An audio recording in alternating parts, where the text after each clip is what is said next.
Welcome to the K-Pop Top 5. K-Pop Top 5. Top 5. We are back. It's me, DJ McIver, Miss DJ McIver on all media, djmciver.com. I'm here with, as always, Angelica, also known as AMW Loves on Instagram and my website. That's right. We are here for the K-Pop Top 5. We have the best music playlist on the internet, centering 5 K-pop picks, 2 non-K-pop picks from both of us. And then at the end, we give you a bonus track, and that's a little bit of a hot topic discussion.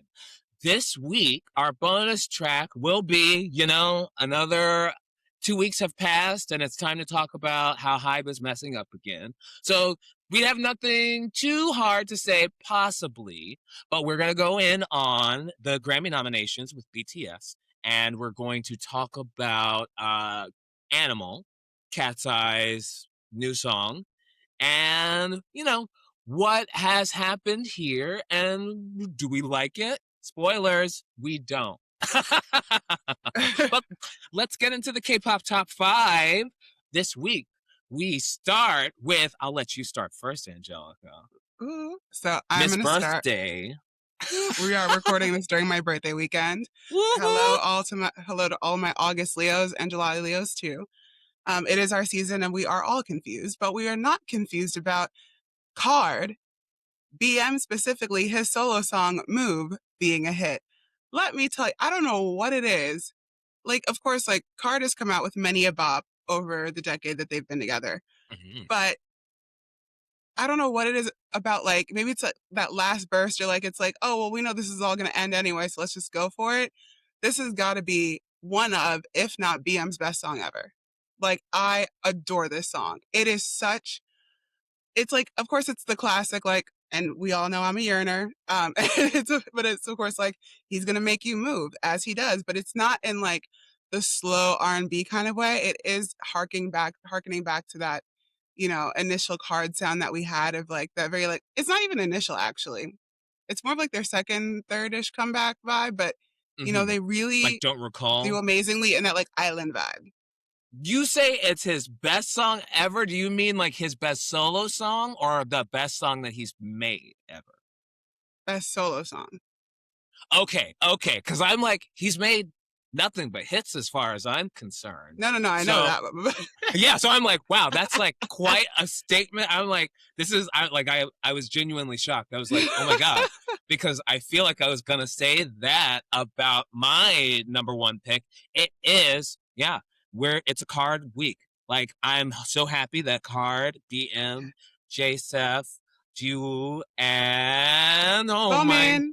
Yes, Somin. I'm glad that they managed to come in and they snuck in a week in between a whole bunch of comebacks, and they've proven why, honestly, we kind of need a song from them every summer. We've been without the girly, fresh, summer sweet K-pop. In the summer queen, the Hyolyn, the Sistar thing, that vibe, the Fromest Nine even. Yeah. But what we haven't had since then is what we have had in that meantime is Card really nailing in the summertime bop with exactly the kind of tempo. They, BM is so good at sourcing a lot of different Latin and tropical club sounds and then really transforming that into something that is K-pop polished. And their final song, this is so sad, their final song, Card, Back to Life. It's kind of just really, I don't want to say bittersweet because I said bittersweet last week with regarding New Jeans, but it is that feeling of, hey, we're using the fact that we're not renewing, and we're using that as the marketing beat for this so that you all will look at this, at our body of work, and really appreciate what it is that we've contributed to music for the last 10 years now. And really, they're an irreplaceable group because not too many co-ed groups come in and just give you great music and BM has really produced the hell out of this group. Back to Life is another like banger in the summer, kind of cry in the club a little bit, but also serving vocals. Always the queens, Somin, Yeah. and like just that final chorus, the ad Yeah. libs, everything just really sweeps and is a wash. The dance is very classic card choreography. I'm Hmm. so happy. Their live performances always unmatched, always very easy, always very joyous but cool and sexy, and I'm so happy. And really, with Card, it's like, Jewel kind of said it of like, we love all this attention we're getting now, but we wish we had it sooner. And it's just like they're so talented. And as you said, like, not only does a co-ed group come every so often, but it's rare that you get a co-ed group with members that actually work together well and aren't awkward on stage or in any of like, and behind the scenes when the camera's off, I don't know what happens. That is not my business. But when a camera is on, they seem like they are cool. They're all friends in real life. They're all like, they all know how to work together and really support one another. And I've met BM personally at a Samsung event. And when I tell you he's the kindest, sweetest guy, and I mean, he deserves everything that he's getting right now in terms of like, recognition and all of the members really. I mean, Soman is a powerhouse workhorse. That woman does not stop. G was vocals, J Sub. I mean, man went to the military, came back and said, all right, let's do this thing. And, I hear swirlings of like, this isn't necessarily the end of Card in total. This is more the end of Card at DSP. So hopefully, whether it's on a more frequent basis or maybe it is just every summer, we do get to see Card all together. Yeah, I don't want to say too much about it because it ending really nice and neatly with the bow like this. I mean, DSP is they were always that big three, and then whatever DSP's doing is definitely as popular as everybody else, even up Mhm. to Card. And it is a shame that it is ending like this, but also you have to be able to serve more than one group and rely on that one group. Yeah. And that's where, management and everything is going to save the group or not. And I think that's something to keep in mind for when we talk about the bonus track. But what is your second pick, Angela? Ooh, my second pick is someone I'm actually seeing tonight. At the time of this recording, I'm going to be seeing ARTMS. And so my next pick is ARTMS Butterfly Effect. And of course, it's just like, falling into your kaleidoscope. It's that whole vibe. We already know what I love. But it's just like, it's also kind of like that more electronic sound that I love too. And Artemis, for those who don't know, stem from Luna, for those with the notoriously long light stick, not as long as Dreamcatcher, but still pretty long. Yes. So And any actually, orbits, yep. ooh, yes, here I am with my Artemis light stick. Thanks, Ooh, Jeffrey. Artemis light stick. Yes. So yeah, they Luna, are. forever. Forever Luna stand. Forever Luna stand. Yes. Period, period, period. Well, speaking of Forever Luna Stan, what's your next pick, DJ? Oh my God, what could it be? It is Artemis, their title track, Born Stunner. Now, I had a feeling that you were going to pick another song from them. So really I was like, all right, let me truly talk about the music video because yes, the song perfect. The song, it's so good as a performance and a music kind of concept that again, Artemis is doing a really good job, similar to all of the Luna members are showing a very refined like sense of taste, and the taste in this music video for Born Stunner, it's just a bunch of very good effects. It's a cheap music video that is executed so wonderfully because it is all in the editing, girls. Like this, every like little editing technique, every little like I'm loving the glitch thing. You guys know it. I can't keep saying it. Everybody doing it 100%. And I think comparing to Chat by Girl Set, I feel like both music videos are trying to do the same thing. JYP had more budget, and I feel like it was a little bit more unfocused. even though I feel like all of the like tone pieces, all of that on social media was very, very, very good. And it's kind of continuing in their rollout post. But for Artemis, the music video itself has impact as a music video because we're just going through these glitch phenomenons, but then also where these girls, they're doing like the very saturated schoolgirl, hyper realistic, but then they're all doing blonde brows, they're all doing the blonde hair. Yep. Love it, love it. That's the other thing. It was like, well, clearly I love a girl who I just see myself in. And so of course I'm just gonna eat it up. I want to hear next week from how this concert goes. Yeah, still get the common ground exclusive of Boots on the Ground, how it goes. Yes. We're in such a pop girl mood. I mean, we should just keep going. So, DJ, what's your next pick on your K-pop top 5? Ooh, okay. So we are in a pop girl like phenomenon, and to keep it, I am choosing Lexie Liu, Pop Girl Chic.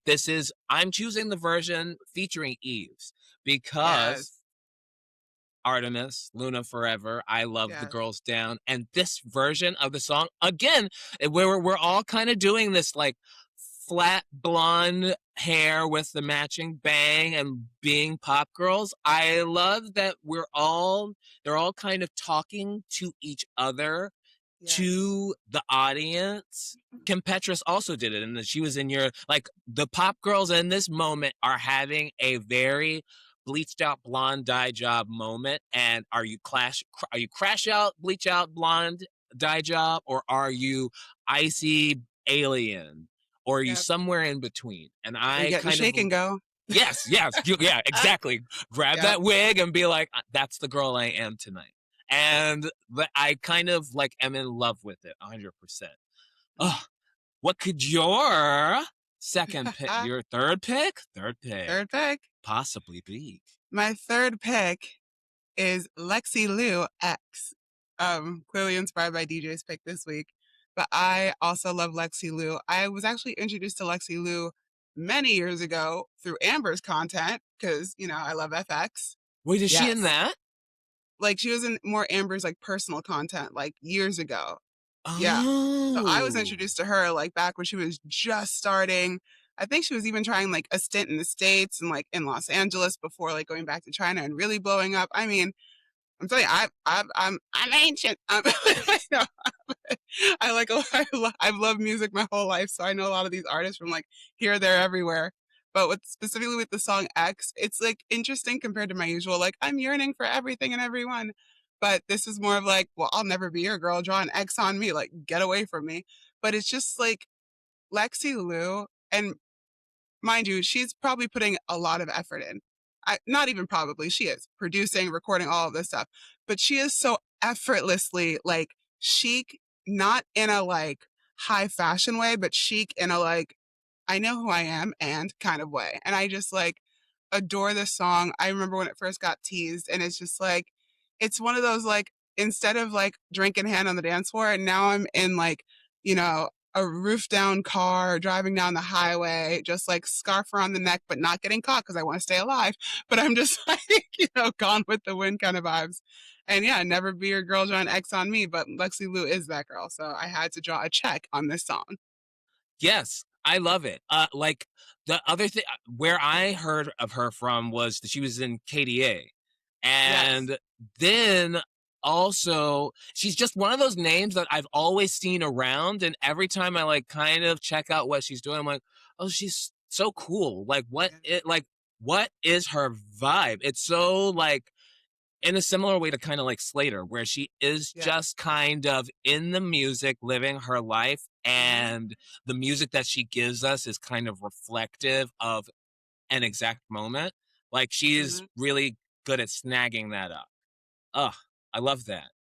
Hmm. Ugh, And I think another yeah. girl who is really similar to that is BB. She's gonna be my fourth pick. It's not a new song. I think it's like 3 months old, but Bumpa. I think when I was going through the vibe of the playlist, I was like, oh, what do these picks say about me right now? It's like I kind of want to be that carefree girl that everyone looks like has it all together, but it's like, no, I'm about to lose my shit completely, actually.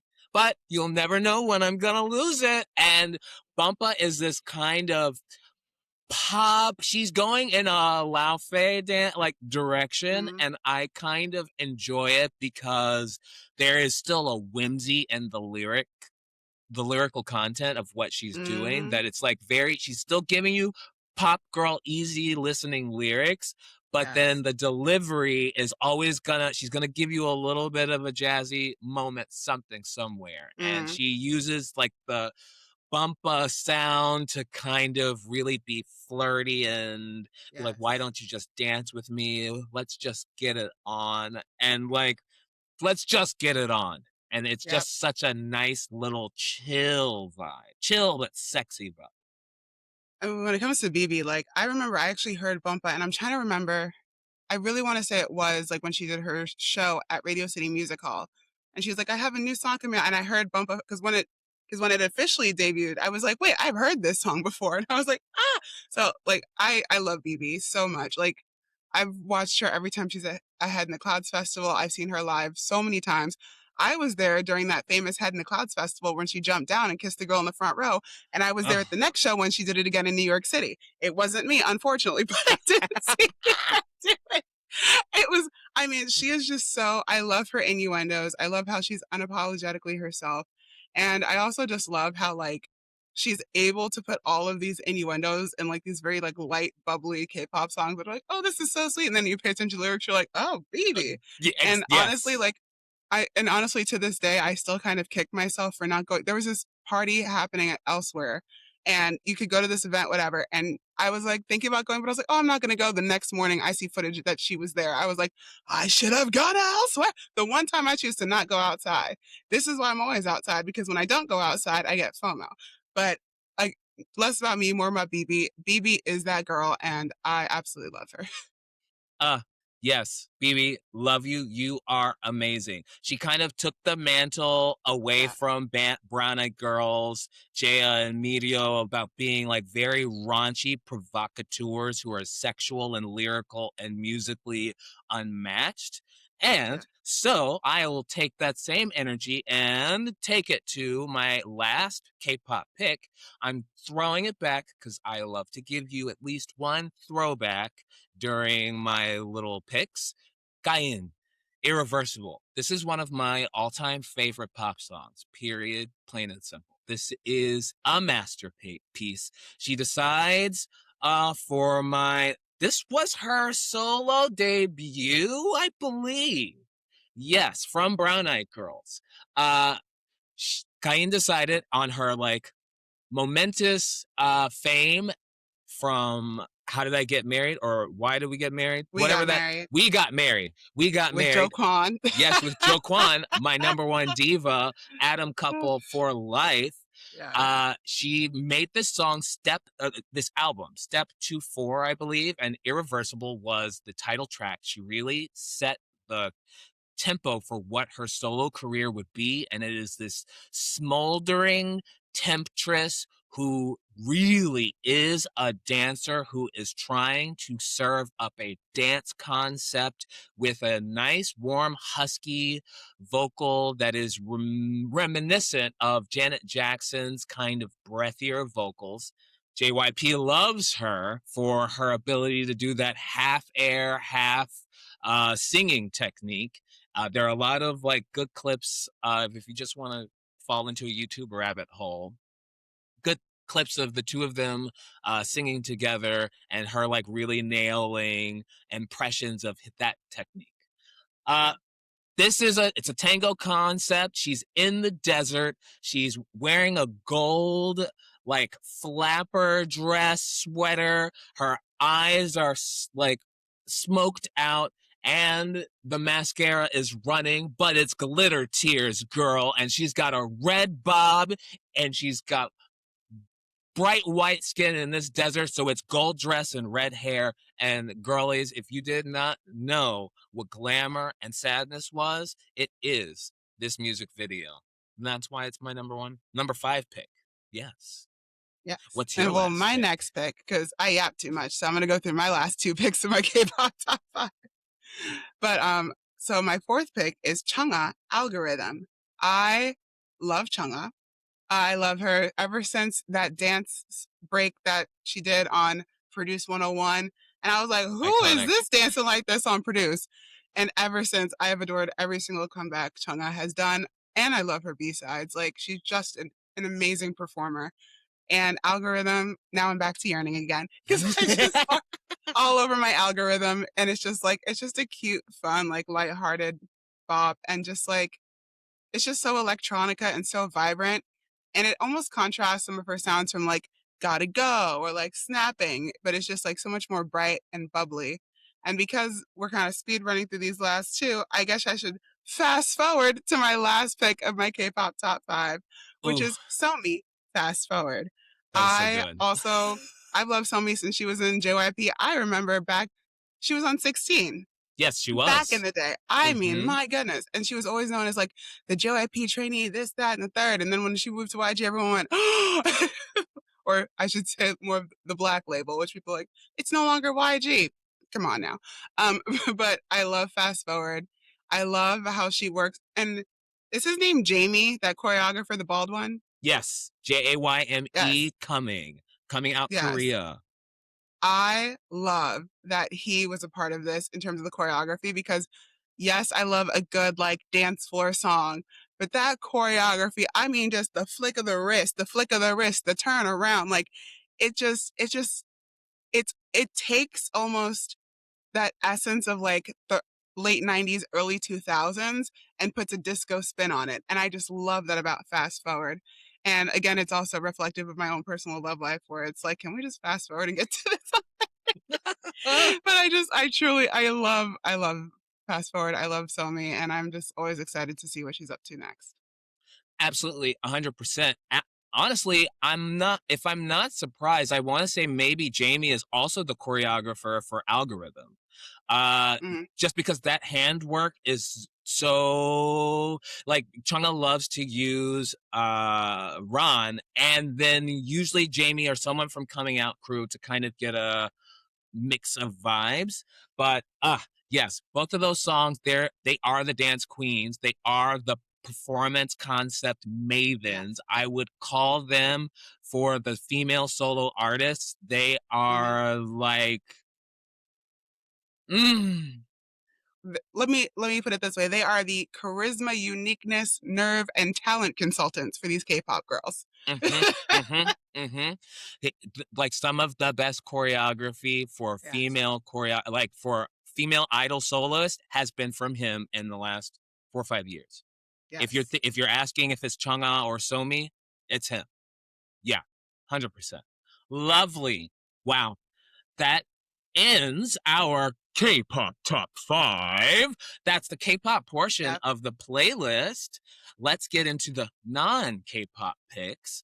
Everything, the vibes are still the same, I must say, in the picks. So where do you want to start for your non-K-pop picks, Angelica? Well, for mine, I feel like the rest of them still fall in that like more electronic kind of vibe Mhm. ishness. So I'm gonna go with something that's electronic, but in sort of a a unique kind of way. So this is actually a group I had never heard of before until last week when I went to Frost Children's Frost Fest at Knockdown Center, which I got off the wait list literally like 2 hours before it started. And I was like, I forgot I even went on the wait list. And then I Oh bolted out the my door and got my butt outside. God. Because Yeah, I'm because I remember you outside. saying something like the right after we were recorded or in the middle of the show that you were like, Yeah. "Oh yeah, I'm on the wait list for this Frost Children." I'm like, And I got "Wow, off the wait list oh and my I went. gosh, So amazing." yeah, so this group that I found from them, they are from Japan.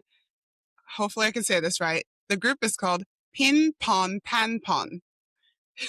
And there are these three girls from Japan and they brought some of their producers on stage with them. And when I tell you the song Isetan really like all of their songs are very like when I tell you like oh, this is probably not the best way to describe this, but I mean like trapping, like gangsta leaning. Like, I mean, it's one of the, it's like, it goes like, is it time? Like, you're just like, what? Like, like, and I love how it kind of like disrupts the stereotype of like everything Japanese has to be super cutesy. It's like, no, if you have like locks, you're like swaying your locks side to side. I got my weave, you sway your weave side to side. I mean, you're just like bumping to this music and everyone's just like jumping in the place. And it's just such a vibe. And do I have any idea what they're saying? No. Do I need to? No. Why? Because it's a vibe. So definitely, and all of their other songs are also along that same vein of like really kind of like trap music meets like electronic with like rap. I mean, it's insane, but I love it and it works. Yes. Okay, I'm listening to it and watching the music video right now. What is it? There's something. So for style wise, they're giving like a gal kind of a Yes. relaxed gyaru vibe, but Yeah, then one member on is definitely more gathered than the other two. I'll tell you that. exactly Yeah. one member is definitely more than the others, and then they're also adding it. Well, I guess their spin on it is that they're taking it more from like a early 2000s Juicy Couture, but then also mismashing it with like ASAP Rocky actually. And Yeah. and so it's just like, wow, I'm hearing and seeing a whole lot, and it matches, which is something that I very much love to see. Because if you're gonna you have to do it, you have to put your spin on it, and then it's got to match the visuals. The visuals and the audio have to match. I really, really like this. It's also And they one thing, color coded well, themselves like the Powerpuff Girls. It's yes. so smart. Well, and one other thing I want to add is why I mentioned the producers were on stage. One of the producers who was on stage was a black man. Ta-da! They There cite you their go. source. There you go. I want to know who did this music video. I'm going to check all of this out. I want to know, like, all of the styling, all of this. Where was this done? Was it done in Japan? Yeah. Isetana must be a place. Ah, I see it in the music video. Oh, interesting. Oh, that's so fun. Ooh, I love that. And you saw them live?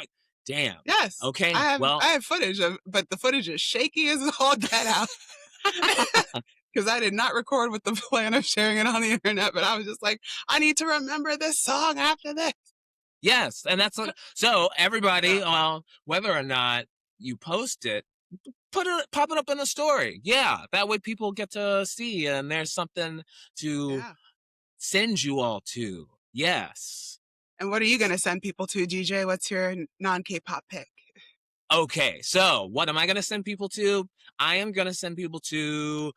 I went from the BB kind of vibe of like, oh, I might kiss somebody, to oh no, I might kiss somebody, and that is MNEK.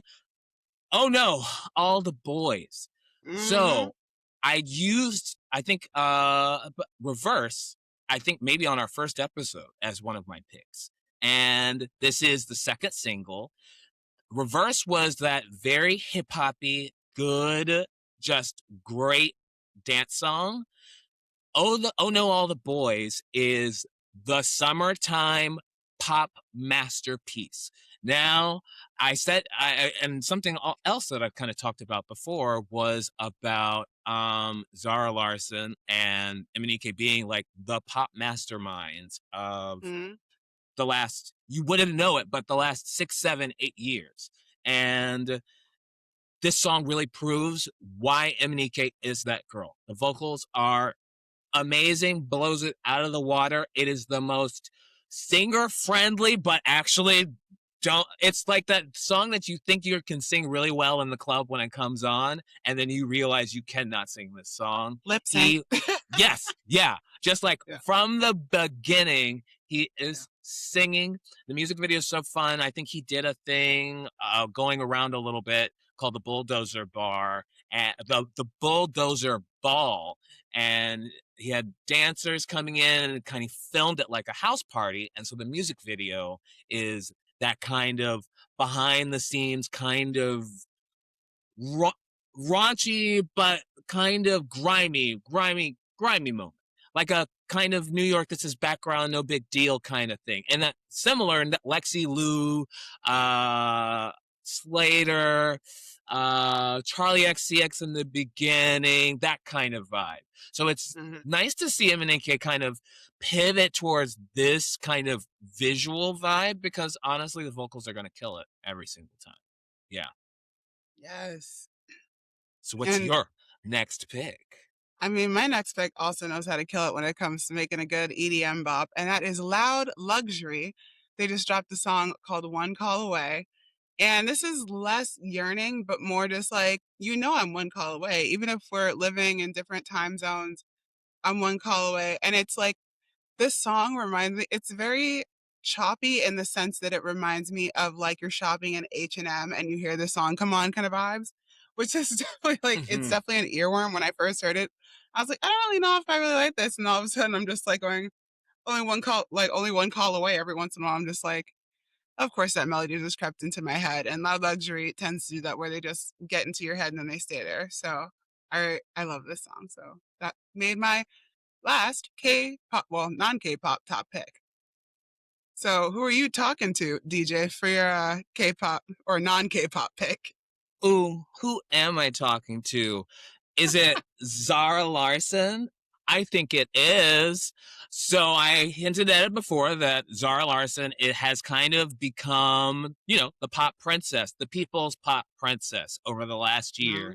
And everyone has kind of all discovered that she really has been that girl. And now we're starting to see her for exactly who she is in this like Yeah, super hyper I don't it's not a hyper pop, it's a hyper pop presentation, I suppose, more than anything.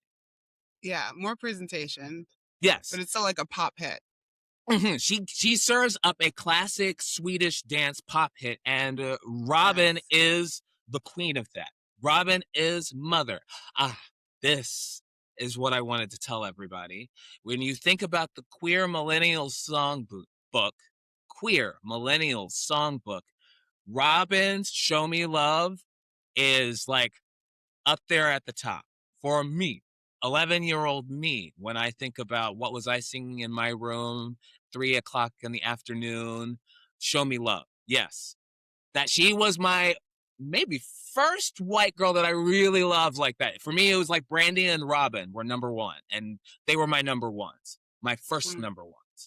And so Robin is on tour right now with Zara, and she has put out an album called Dopamine. And that album came out just before we started recording this show. So I was like, I wonder when I'm going to get to choose one of these songs. Well, her and Zara are on tour together. They've been vibing so great. I've been seeing so many like fun videos of them on tour. And it looks like Robin has remixed Talk to Me, which was actually her lead single, and now it's a duet. It is a sexy, like, Talk to Me is a pop song about, hey, I'm feeling a little bit lonely, so I'm going to touch myself. So I'm going to call you, and you want to talk me through this? And now with Zara, it is, hey, girl, you want to talk to me? You want to talk me through this? And Zara is in the background doing these wonderfully delicious like ad libs. And then she mhm. has her vocal in her moment. But what Zara's so good at is kind of chameleoning into the vocal of a song, not disturbing it, very much laying in the performance of the vocal. And then there are the ad libs. Yeah, And that's where take you'd me be like, over. that's Beyonce's child, where really it's like she Yeah. knows how to color the rest of the sonic space and the rest of the vocal production to be something that you want to listen to in that 2 minutes and know, oh, that's at the end of the song because she only does that ad lib there. And it's just such a wonderful, Yeah. wonderful, wonderful song. Everybody should listen to it. I mean, one of the things I loved is when I saw like the video of Zara joining Robin when she was in Sweden for I forgot the name of the song that they sung together on stage, but I remember someone commenting that like Robin is the Swedish pop queen and Zara is the Swedish pop princess, and I could not agree more. And I definitely see eventually down the line Zara coming into that queendom. Like, I mean, she has been in this game for over a decade. She's kind of like I think we've mentioned it before on this podcast, BB Rexa in a way, where like you've always heard her voice, but you can never really put a face to it. Mhm. And I feel like now, especially in this past year and a half or so, you can really know who Zara Larson is the moment you see her. Also, great job branding team and taking that meme and flying with it. Like it's just like, Mhm. and so now we really get to like see and experience more of both of their talents. And I mean, Robin has always been an icon. She always will be an icon. And I haven't heard the song yet, but I just put it on my playlist, so I'm gonna listen to it after this. That whole album is so good. Robin is good about a really well mixed like dance pop album, and it came out a little bit too early, I think. But now is the time for that sexy, fun summer wind up, but not too high, because girls, this is just the hits for the dancing. Yeah. And so that's our playlist, our K-pop top 5, our 2 non-K-pop picks, 14-ish tracks total when we don't, vibe and synergize. And Yeah. so let's go on to our bonus track. Bonus track. It is HYBE update. Let's just call it that. Every couple of weeks we have to say something about, the hype things that we let slide over one week, and we're just like, it's not gonna be that big of a deal. And then something else happened. It's like, all right, well now I guess we got to talk about one of them or talk about both. Let's continue with the animal conversation. So it had Yeah. just been teased last week, and we talked about it a little bit in last week's bonus track. Feel free to go and listen on YouTube. Soon it will be available on all podcast platforms. That is what I can definitely say right now. Uh, Yay. yes, we reached a milestone at episode 8. That's 2 months. But to bring it back to the kind of hype of it all, Animal came out. To me, it's a very lackluster kind of, all right, let's come back. Let's dial it back. We went a little bit too edgy. So now let's get everybody to like us again before deciding that Sophia needed to go on a break. And therefore, the girls were performing last night as 4. And I've already seen clips of it. Everyone said that the girls did a really great job. I'm not going to say that they didn't do a good job. But we've got Wild coming out very, very soon, and we're starting to get more of them out in the press. And it's more like you all still are not really hitting the beats of how are you presenting this Manon situation. And it's all still very coming off very mean girl to the one black girl, like we said, probably that was maybe episode 1, episode 2. And so now we come into Grammy nominations. Hmm. Katseye, our Grammy nominated group, and BTS is on that site for the Grammy. And so, Angelica, you tell me what Yeah. you've got to say Yeah. about BTS. Well, just before I say something about BTS, I will say that I finally did listen to Animal by Katseye. And I will say that I will echo what you said of like, they were like, oh, we're going a little too far with all this pinky up. And I don't know why they decided to swing to mainstream pop of 2018. I don't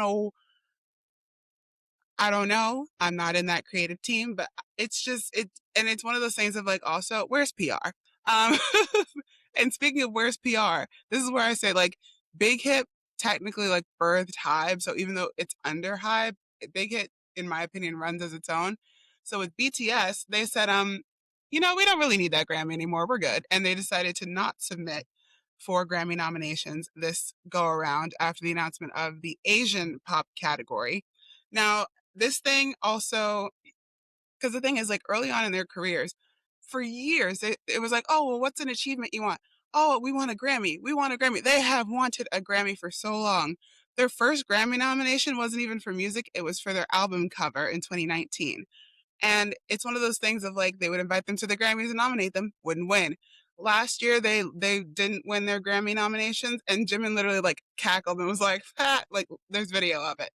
And it's one of those things of just like now they announced this Asian pop category, and a lot of people are resurfacing Tyler the Creator about what he said of like, I can make alternative music, I can make more pop sounding, and I'm paraphrasing, and I can make more pop sounding music, but no matter what I do, they will put me in urban or R&B.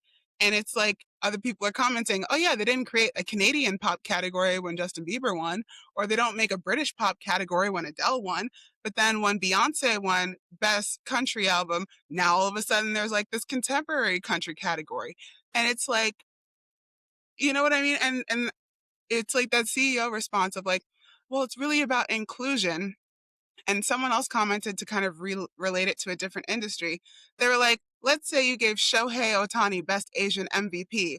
You know what I mean? It's like, what if you gave Alyssa Liu like Best Asian gold medal at the Olympics? You know what I mean? And it's one of those things of like, yes, you can have categories. And even some people said, oh, yeah, Latin people were sweeping the music industry so much they made a whole separate Grammys for it.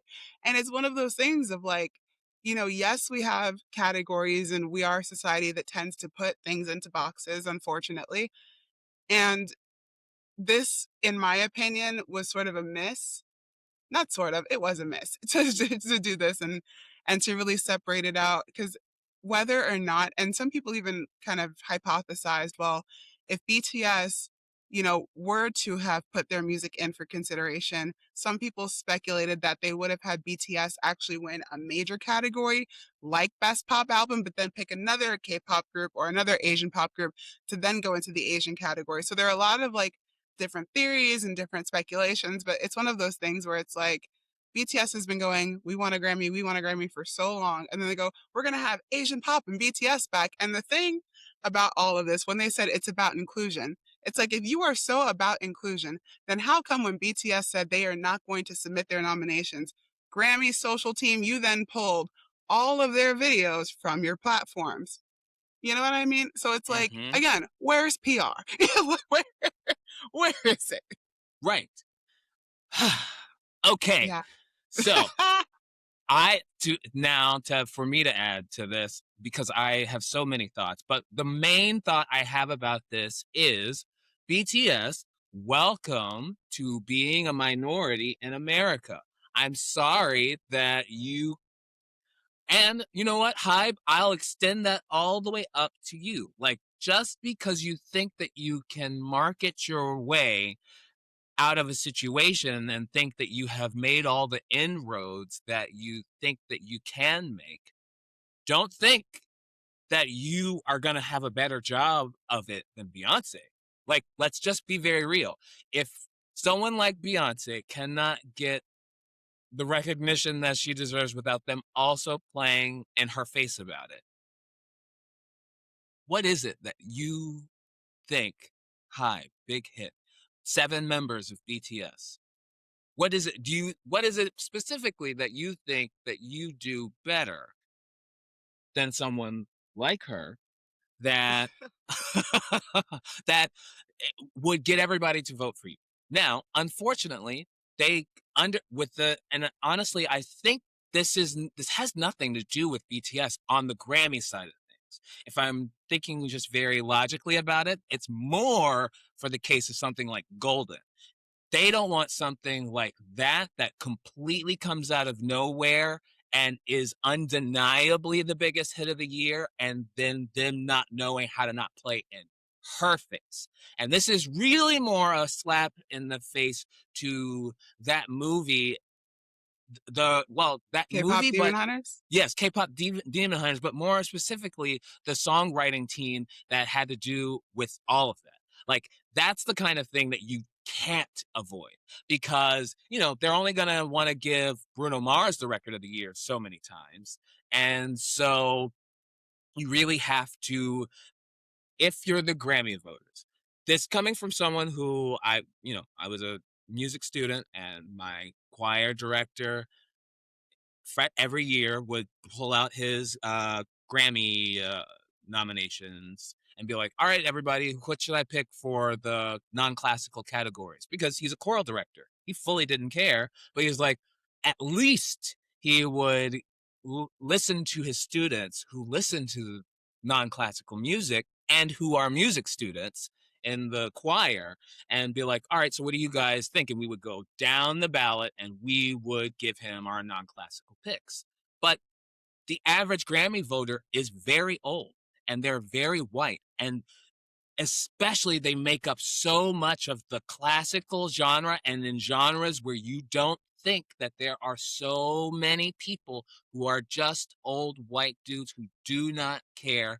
They are voting for what their friends think is cool and what will make them look cool to talk about that they picked. It's very similar to the Oscars, but that's a different conversation. And so when we come to this kind of whole thing, it's HYBE, big hit, it's BTS, those guys, not knowing how this works, even though something as big as, let's say, Tinashe, for example, only just now getting Grammy recognition. Zara Larsson, only just now getting Grammy recognition. This is the same fight for every working artist who is really fighting their record labels to put out the music that they want, not Mhm. on camera just shrinking and doing what the label says and hoping that they get what they want. Now, if I am one of the seven boys, if I want to believe in them still, I will think that this is them bowing out of the conversation because they realize that they lost. And this is for something for them to collectively be looking at Big Hit and Hype from the future and being like, guys, this is the loss now. Like, this is the music industry saying that they do not like the things that we are doing and how we are affecting the, honestly, I would say the AI slopification of the industry, whether or not that is what they were put here for, because definitely you can see SZA talking about how there are a lot of AI things going on that are mostly affecting Black female artists. Mhm. And it is helped by having moments like the GEZ dance trend that a lot of K-pop idols are Mm. using. That's AI. And things like Gnarly, which is not music that it's music that everybody knows is going towards a specific end. And so I think this is them finally doing the pivot, I think, right? That's what it looks like with this Ed Sheeran collaboration and now this Grammy category nonsense, which, you know what, they probably could win if they didn't have so much English. If they had listened to the boys in the first place, they probably would be able to qualify for the category because as it stands, I don't think any of their music does qualify. Well, the thing is, and someone else mentioned this online, and I actually know someone who's a part of the Grammy board that's not super old. It's one of those things of like you can submit for whatever category you think you should be in, Hmm. and the voters can still put you where they want you. Yes, And exactly. and I actually disagree on this point. I actually think that they would had they submitted, I think the Grammys would have put them in Best Asian Pop and perhaps I really Oh, think they would have had a absolutely. good chance at winning, but I think they would have moved that award towards the end where you do the other big awards. Because again, the Grammys have always used BTS and For Army for views. ratings. They Yeah. want their, they want their eyes, they want their views, and they want like, we need to get the ratings. And then of course Army are putting up graphics of like BTS can outdo numbers wise, almost whatever platform is trying to manipulate them. For Hmm. example, they just did that FIFA halftime show at Hmm. MetLife Stadium. I'm about to go see them on Sunday at MetLife Stadium, where they have sold out 2 nights, 360 stages by themselves. So it's like one of those things of like, no matter if you're a fan or not a fan, you can't deny that BTS does grab the attention of the masses to some degree. And so to it's like one of those things where it was like a subtle thing of like, oh, well, you were inviting you to a seat at the table. You can only do that so many times to where they're like, you know what? You could keep your table. And I Yep. think right now BTS is having that moment of like, you know what?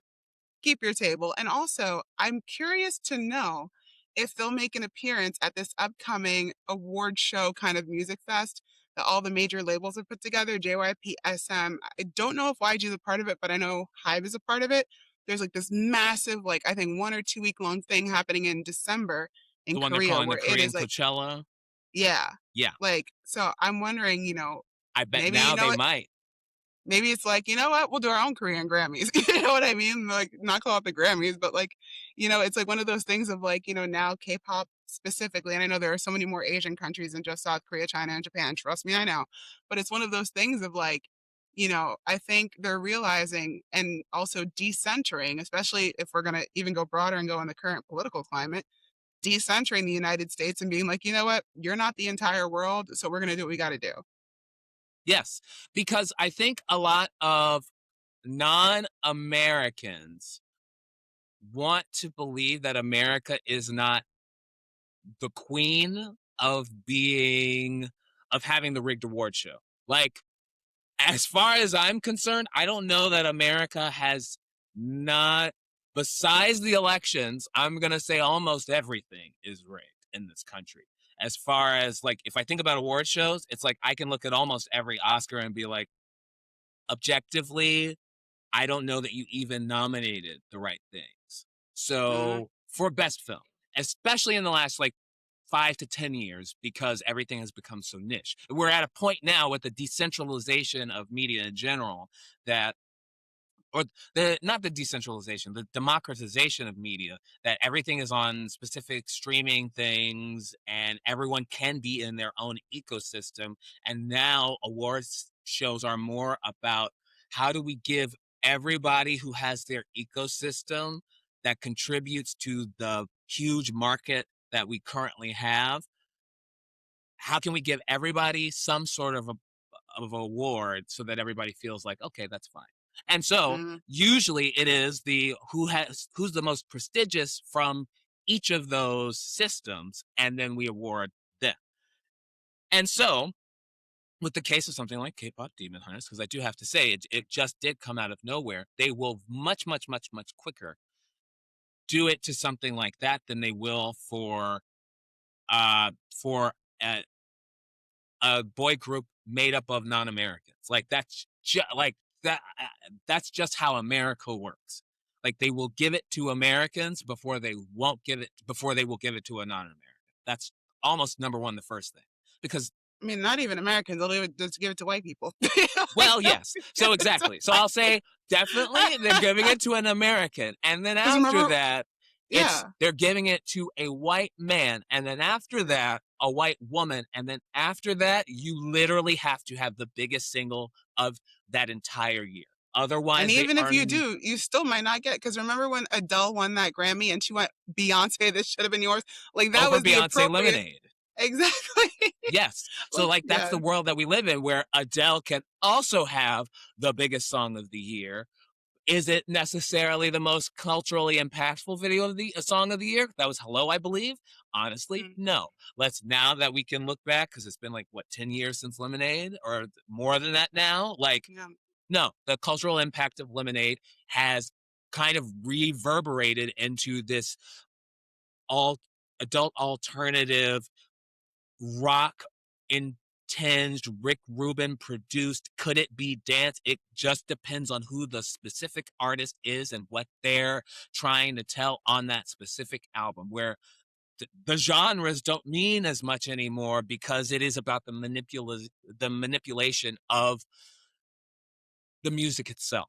And Mm, even still, something highly transformative like that is not going to stop racism. So, mm. unfortunately, HYBE, you have made fools of yourselves again. Is there anything else you want to say about the? Well, I was gonna say just that, like, this isn't their first rodeo with the regulations. Like, I mean, Yes. the Korean entertainment industry, we all know, has have many a regulation in all of the produce and all of the show. And HYBE has also been alleged to do many a regulation. So it should be of no surprise that, another award show is rigging again. And it's one of those things where, you know, it's not that I think HYBE has made a fool of themselves or anything, but it's one of those things of just like, I feel like I almost like feel like it's one of those things of just like, you take candy from a baby and they're like, "I want the candy." Like, I feel like the Grammys are just like, "We want BTS and everything." It's like, just leave it. They said they're not gonna submit. It shouldn't be massive news. They're like, "Alright, they're not gonna submit, we have other artists to pick from." But you could clearly tell how excited they were to manipulate them again because it was one of those like, "Oh, well, we're gonna take this down," and like, "Oh, well, this," and it's just like, stop it. Just stop it. So it's like HYBE isn't a saint. Neither is Big Hit, but it's one of those things of just like award shows are going to manipulate. There are going to be manipulations in all forms of higher power until some rapture happens. Yeah.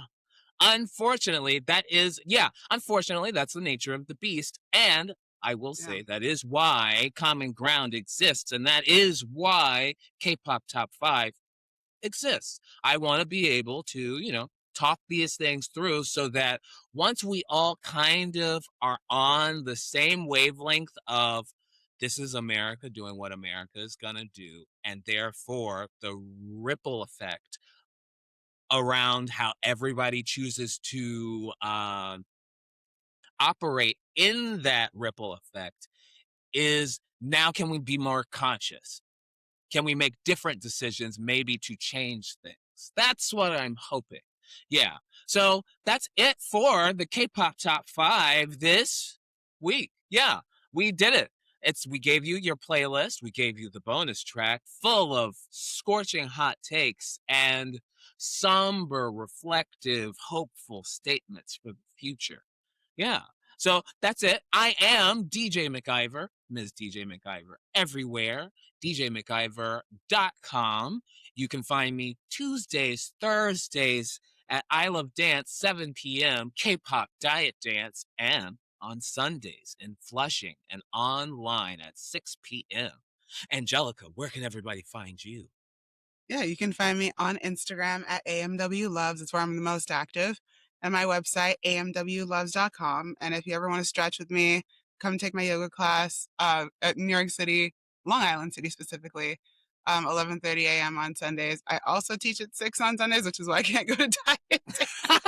But I'm not teaching this Sunday at 6 because I am going to the concert. But also, if you ever want to meditate with me, I'm on Core by Hyperice. It's an app, and you can meditate with me over there. So yeah. Amazing. That's it. K-pop top 5 for the final week of the year. Bye, Yay. everybody. Bye.